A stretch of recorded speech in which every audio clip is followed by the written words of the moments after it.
The Greater Saskatoon Chamber of Commerce and Executive Director Kent Smith-Windsor have been working hard for many years to try and improve the business climate here in Saskatoon. I've invited Kent to come down today and talk a little bit about growth and opportunities here. Kent, thanks for making time. You're welcome. I want to maybe start with some of the economic indicators for Saskatoon. Sometimes that can be pretty dry, but Saskatoon still has a pretty good heartbeat, and the engine's still pretty warm from this last run we've had. Yeah, I think that people in Saskatoon have a hard time understanding how we fit in the world.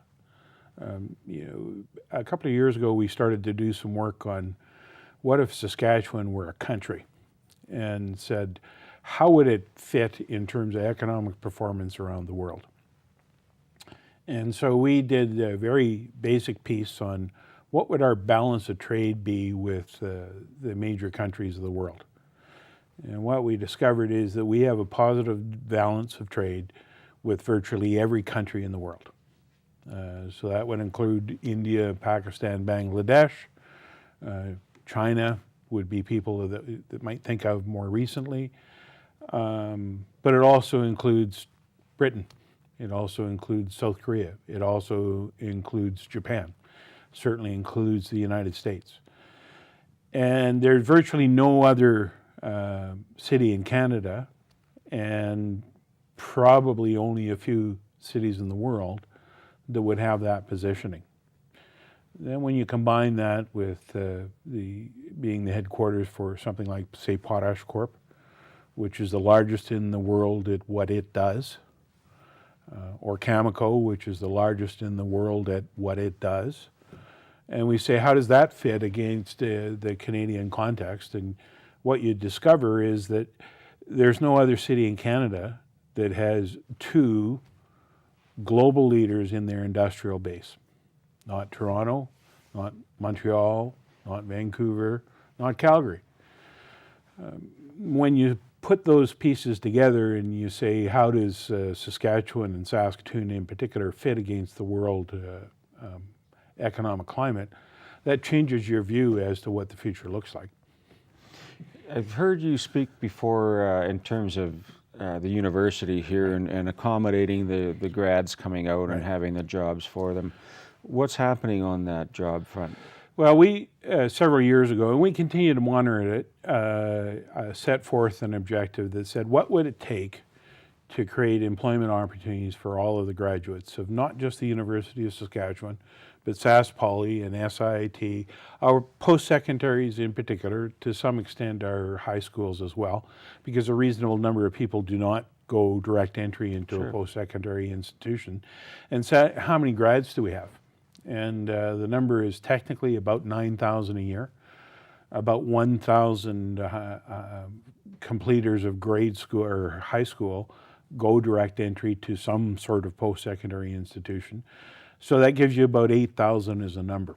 Now that's a pretty daunting number, frankly, in terms of employment growth. It's very aggressive. Well-performing economies might create 2% employment growth a year. And so in Saskatoon, that would be about 3,400 jobs. To suggest we could hit 8,000 is very aggressive. We're cognizant of that. But over the last 15 years, we've created more jobs. Our employment growth rate is higher than anywhere else in the country. This year, we're flat. We're very disappointed that that's the case. But in aggregate, we've created a fundamentally better place for people to be able to pursue career opportunities here than we have been able to in the past. Certainly, places like the affiliated entities, the university, have had an element to that. We had a presenter from VIDO, which is an acronym, and INTERVAC, which is an acronym. And university types will sometimes do that, but it's the Vaccine Infectious Disease Organization and the International Vaccine Organization. It's aspiring to create a sampling lab for vaccine production, and the role that it will play is capturing vaccines that might have an animal to human vector. If you think about things like SARS or that kind of disease, a fairly substantial amount of the disease that humans now experience here and elsewhere come from an animal vector. And so they've developed expertise that is world-class in nature, and you capture that. If you were to look at the science capacity at, say, the Canadian Light Source or Intervac, those are two of the top 10 research facilities in Canada. So if you position those against what I alluded to earlier in the mining sector, and then you roll in the proficiency on ag technology that's based in and around Saskatoon, you start to get a picture as to how Saskatoon will play over the next 20 or 40 years and draw a mental idea for young people that are aspiring to pursue careers where it might lead to them in Saskatoon. See, that is where it starts to get exciting for me, and that is a lot of that infrastructure is here in terms of training and so on. How does that translate into Saskatoon still competes with other cities for business attraction? Has to. We don't take the foot off the gas. So what do we need to keep doing to accommodate that growth? You know, one of the things that I think people mistake is that it's all about getting the next new blank, the new business from Bolivia or wherever it might be. Really the core of high-performing economies are internal growth and finding businesses that are here and helping them grow. Now that's extraordinarily hard work. There is no glamour to it, very few ribbon cuttings. It is grind work that requires the talent of people on the table. Again, if we go back to one of the things that is kind of a secret ingredient in Saskatchewan is a willingness and an ability and an understanding that there is no success without hard work. And so if you combine that along with some of these other attributes, again, it starts to give you color on how and where Saskatoon will compete. Tell us a little bit about what you see on the horizon for Saskatoon positioning itself. And I guess I want you to touch on context, because we've had a pretty sharp increase that saw some pretty lofty numbers for a while, and now we're coming back to maybe what was normal. Right. And that seems like a bit of a shock because we've been enjoying the growth.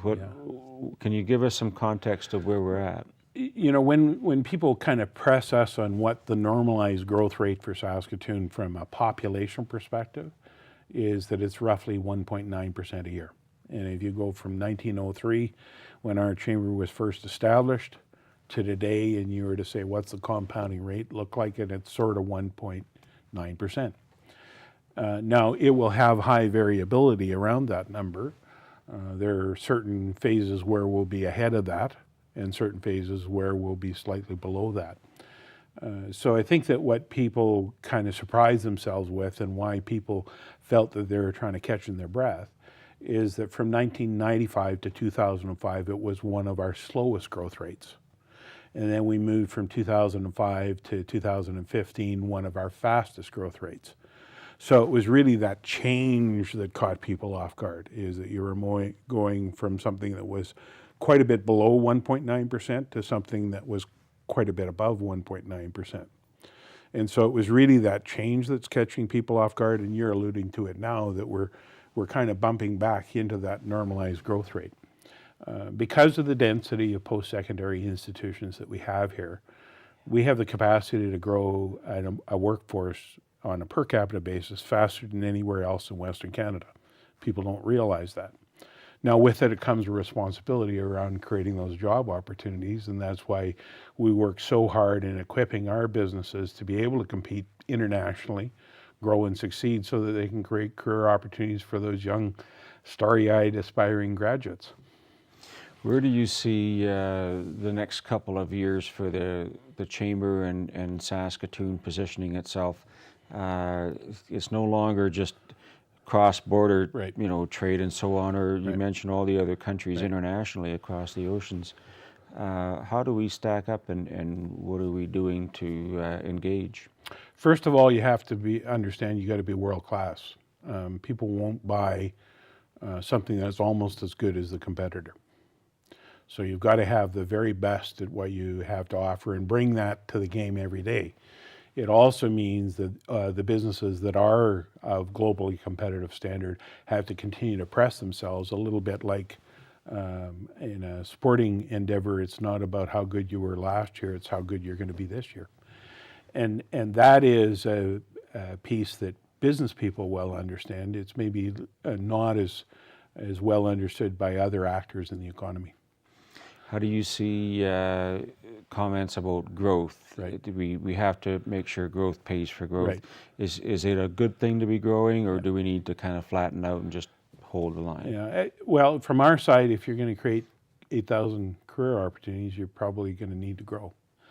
And for those that say maybe growth isn't good, I guess I ask them, why would you try to encourage a young person to pursue a post-secondary education in Saskatoon?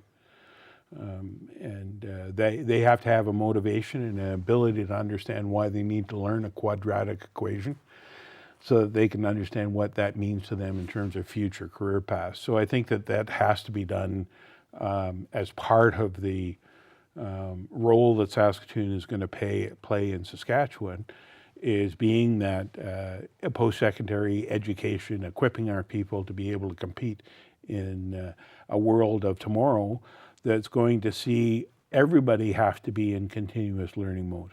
There's no such thing as standing still anymore. I think the other thing that's maybe been discussed around this is that people have maybe misdiagnosed some components of what they allude to growth. So if you think about the development at the airport, that's a substantially better facility with substantially better connections in Saskatoon than we've ever had before. That's because of growth. Or if you think about the new Rimé Modern Art Gallery, that's because we had a tax base that could support a facility that's going to move us from a pretty good gallery in the former state to something that clearly aspires to be globally of global standard. That can't be done without businesses that are generating profits and creating opportunities for young people. So you could say it'd be great to not have to deal with the fact that you have some growing pains, but you wouldn't have those amenities either. I think the Chamber is doing great work. The citizens of Saskatoon are still keeping their foot on the gas, and we just look forward to a great future. Yeah, we got to earn our luck. Perfect. Thank you very much, Ken. Okay, thank you. We'll be right back.